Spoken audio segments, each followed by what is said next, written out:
Namaste guys, today's video is sponsored by Surfshark, but more about them later in the video.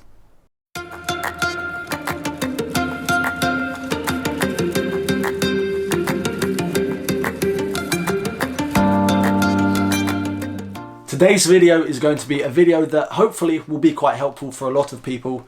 So this video is going to be everything that you need to know before you travel to Nepal. So I know it can always be a bit difficult to find out the correct information that you need online. It can take plenty of research to find out the best time of year to go, what visas you need, what's the food like, what activities can you get up to. So in this video, we are going to cover all of that about Nepal. What a day to be alive. Woo!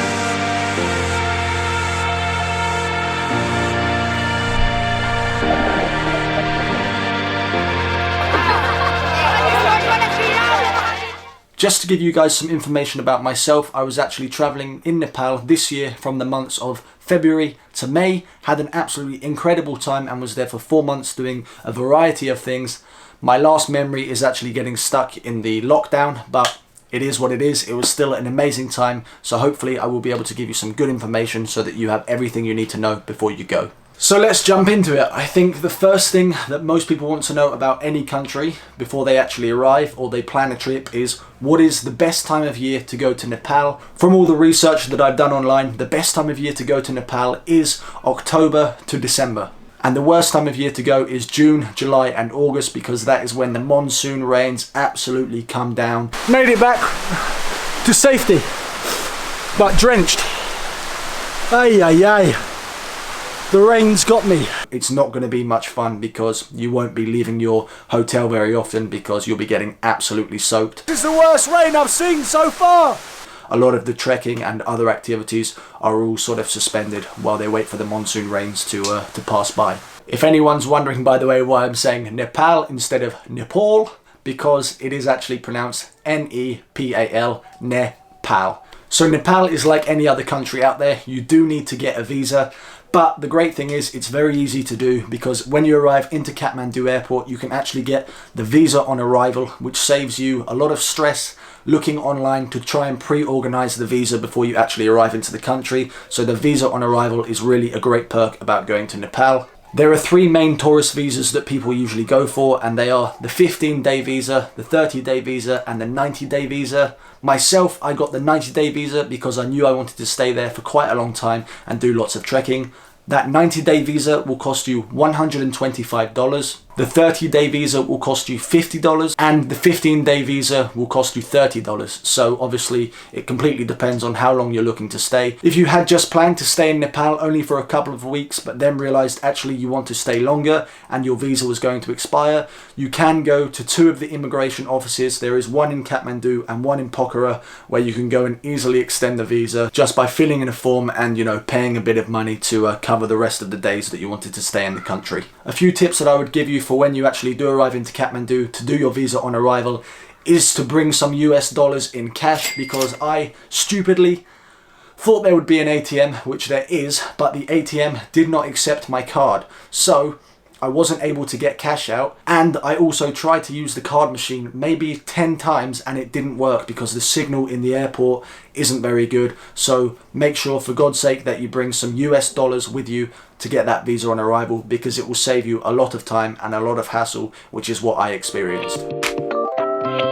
So a huge thanks to Surfshark, who are the sponsor of today's video. If you don't know who Surfshark are or what they offer, then Surfshark is a VPN provider, which stands for Virtual Private Network. And it's basically a service that allows you to send your information and your data from your computer, laptop, tablet, or whatever it may be through an encrypted wall, which will keep all your personal information safe. Nowadays, the modern era that we're in, we're always looking to connect to public Wi-Fi, whether that's in cafes, restaurants, or airports, which can be quite dangerous. It can be extremely easy for a hacker to get hold of all your private sensitive information when you're connected to a public Wi-Fi. However, that's why Surfshark come in and they keep all of your sensitive information safe and secure and keep the hackers away. Another great benefit of using Surfshark when you're traveling around the world is the fact that in many countries you are restricted to what websites you can and can't go on. You can simply change your location from one country to another, and access all of the content that you would from your own home. A great example of this, in Nepal I couldn't access a lot of the TV shows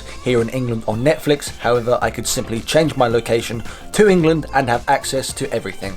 Surfshark offers a 30-day money-back guarantee, and another great thing is that you only need one account to use on your laptop, your iPad, your phone. So one account and you can use it on unlimited devices. So if you would like to check out Surfshark, then please check the links in the description, and you can enter the code WILL at checkout for 85% off and 3 extra months free, which is absolutely incredible. And a big thanks to Surfshark for sponsoring today's video. The next thing we're going to talk about is the currency in Nepal, but give me 1 second because I do actually have a note. So the currency in Nepal is the Nepalese rupee. This is 1,000 rupees, which is the highest note that they have. I believe this equates to or equals to about £6, which is around $8. They have 5, 10 and 50 rupees as well. But I would say that when you go to shops and things like that, they won't always accept the 1,000 rupees because a lot of the shops don't have the change in cash to then give you. So if you can, always try and break down the cash into smaller notes so it's more easy for you to buy things. Now, Nepal for me is absolutely one of the cheapest countries that I've personally ever traveled to, and I think that's going to be quite common for a lot of people watching this. Obviously, it is a developing country, so if you are coming from the Western world like myself, you can really get your value for money out there, and your money does go a long way. When I was actually traveling throughout Nepal, trekking and things like that, I was roughly spending about £15 a day. So as you can see there, spending £15 on breakfast, lunch, dinner, accommodation, transport, it's pretty damn good. So yeah, your money does go a long way, and that is why I love traveling to a country like Nepal, because you can really extend the budget that you've got. A great app which I personally use all the time, especially when I'm traveling, is an app called Currency. Hopefully you can see it there. Focus. It's just a currency converter, so I can just put in 1,000 rupees and then it converts it into pounds, so you can obviously see how much you're spending. One thing that I will say is when you go to places like Tamil, which is in Kathmandu, where you will buy a lot of your trekking gear, make sure you barter down and haggle the prices for a lot of the things that you buy, because the prices will seem pretty sky high, but you know, just negotiate a bit, get the price down, and then both you and the shop owner get a good deal. But please do it with respect, because there's nothing worse than a foreigner coming into another country trying to rip off a local person who's just trying to make a living. So of course, when you're actually traveling, you need somewhere to sleep. Now, Nepal has a variety of accommodations, from hostels to 5-star resorts and hotels, so it obviously completely depends on what kind of traveler or holiday you're looking for. I won't go into too much detail because I think a lot of people know about, you know, accommodation. I would recommend booking your first few nights when you arrive into the country, just so you can relax your mind and ease your way in, because it can be a bit overwhelming, especially when you arrive into a place like Kathmandu. A few apps that I use to book my accommodation are Hostelworld, because I usually stay in hostels with dorm beds, and also Booking.com, because again, you can also find some different variety of accommodation there. I will put on the screen the average of what different hotel rooms and dorms will cost you, just so then you can see what costs what, and yeah, how much you should be paying. So the next thing we're going to talk about is food. Now, food is a massive part of the Nepalese culture, from Newari food to Tibetan food to just the classic dal bhat. Oh, it's spicy. Oh, spicy. If you don't know what dal bhat is, then I'm sure you will do as soon as you land into the country, because there is a saying in Nepal that goes like, dal bhat power 24 hour. And dal bhat is basically the local traditional Nepalese meal. Dal bhat usually consists of a massive plate of rice, some sort of curry, whether that's vegetable or chicken or buff, and then a dal lentil soup, which is absolutely delicious. And then you often have these little crackers, or chapati, or a dried chapati, something like that. And the great thing about dal bhat is once you finish one portion, they will give you another portion, and it keeps coming and coming and coming.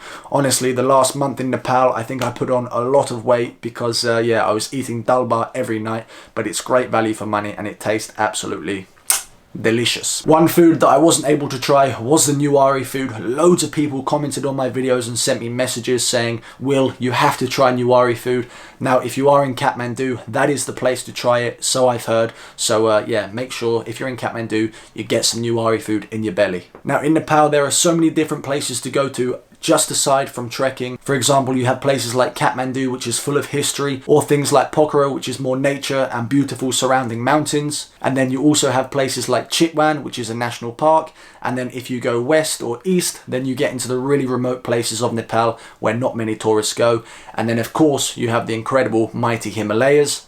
I think I will make a separate video on the top 20 things to do in Nepal, so keep an eye out for that, because that should be a good video to watch if you're wondering what you can do in the country. So I just quickly want to touch on trekking. Now, trekking is obviously one of the biggest attractions when it comes to going to Nepal for a lot of people. I think that's probably why 95% of people actually go to the country, and absolutely why not, because the mountains and the Himalayas are absolutely incredible out there. Treks you can do by yourself. There was a few treks that I personally did completely alone, but other treks you will also need a guide. There are a lot of tour companies and trekking companies that will be able to organize a trip for you, so make sure if you are looking into trekking or you want to do a one-day tour around Chitwan or a national park walk or whatever it might be, do your research online, because there are so many companies that you can go with. I'll link a few on the screen so you can see, and yeah, make sure you pick wisely. Also be aware that, like places in Tamil, which is in Kathmandu, where a lot of the tourists are, there will be people walking the streets trying to sell you day tours.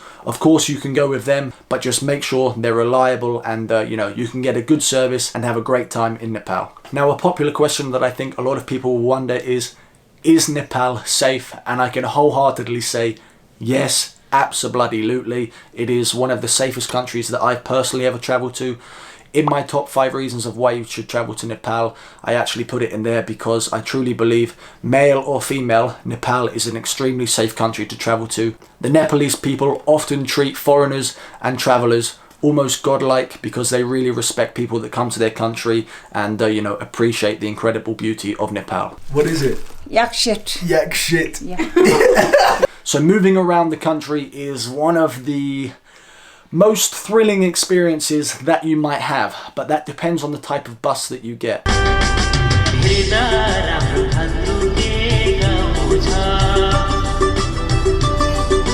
Now 100% you have to get a local bus for at least a day just to experience the real life and you know, the tradition of being a Nepalese person, because some of the buses and the roads are absolutely horrendous, but they're great fun. They might crack your back into place, and you know, it's a good laugh and a good story to tell. If you did want to spend a little bit more money, then they do have many tourist buses which have AC and padded seats, which yeah, some people obviously might prefer, so of course do get the tourist buses.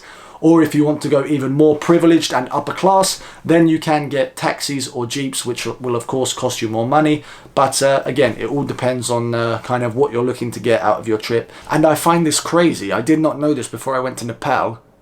There are no trains. That is the first country that I've ever been to where there's no trains. There's no train line. It's crazy. So a few tips that I would give you when it comes to traveling to Nepal are: book your first few nights of accommodation in Kathmandu, as I said earlier. Otherwise it can be a bit overwhelming with all the noises, the smell and the hustle and bustle, because Kathmandu is a very populated, busy place. If you are planning on going trekking, then you can buy all of your equipment and everything you need in Kathmandu or Pokhara. You don't actually need to buy it before you go, because there are so many shops and so much competition that yeah, they're selling everything from jackets to boots to absolutely everything you could ever desire. They will have it in either Kathmandu or Pokhara, so save yourself some money. Yes, some of the stuff is fake, well, probably most of it, but it does the job, and if you can haggle down and get a good price, then you've probably saved yourself some money rather than buying it in your home country. So just to link back with trekking there, before you do any trek in Nepal, you will need to get a TIMS card and a national park permit.